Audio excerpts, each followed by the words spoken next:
One of the things I say often is that everything important in life I learned on the tennis court. I learned how to deal with victory, with defeat, with honesty, sportsmanship, etiquette. There's no important life lesson that I didn't first encounter on the tennis court. When I was at Stanford, Janie Albert and I played doubles, and we had a very strong team with Janie Albert, Julie Hellman, and I was number 2 in the country for juniors. They were top ranked in the women's division. And when Janie and I won the national championship, it was exciting, but not the way it would be now because it was so low key. Women's sports was not a big deal at that time.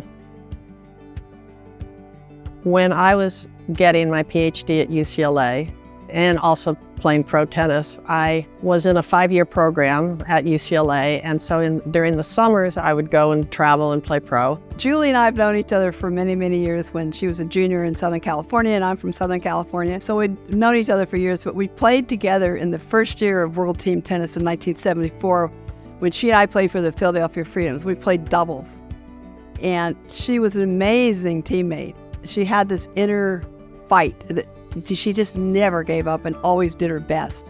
And I always admired that in Julie.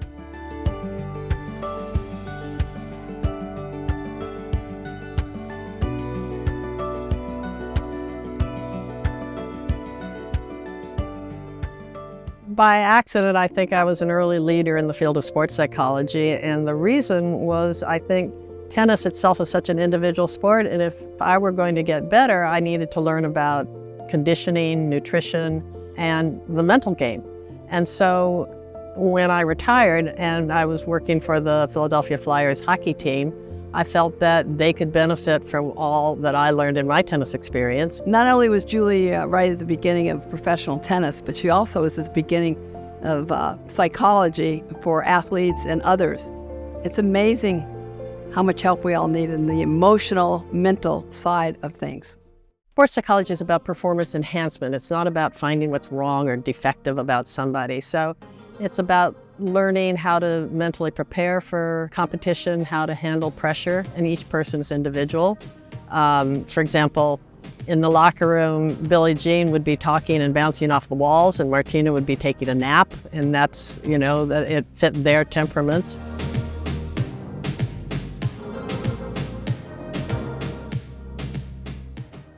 I had the privilege of being, friends with Julie and at the Aspen Club a lot. And I love that club because it was always ahead.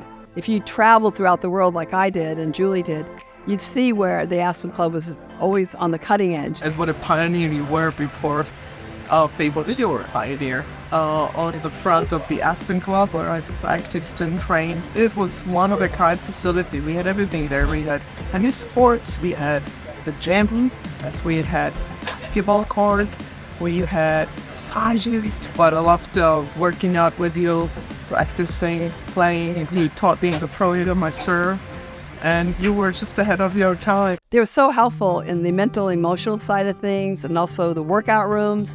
That was new back in those days, lifting weights and doing it correctly. And Julie was a huge part of that at the Aspen Club and was very instrumental in making it state-of-the-art.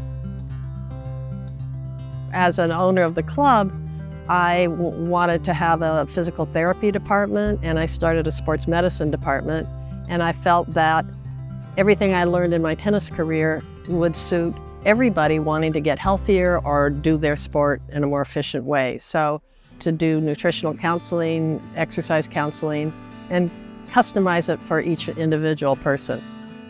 Gigi Fernandez and I worked together on the Pro Tour for about 4.5 years. She came to Aspen to train with me.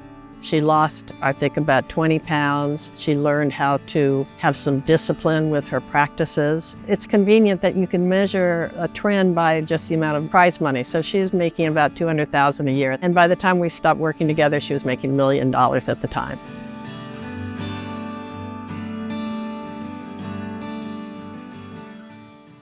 I grew up in Southern California in Santa Monica, but I've lived in Aspen for now 42 years, 42 wonderful years.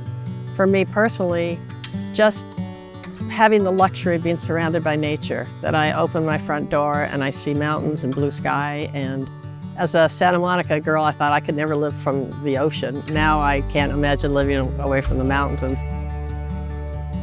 I want to say, Jules, well done. And I'm so happy that she's getting this award because she totally deserves to be inducted into the Colorado Tennis Hall of Fame.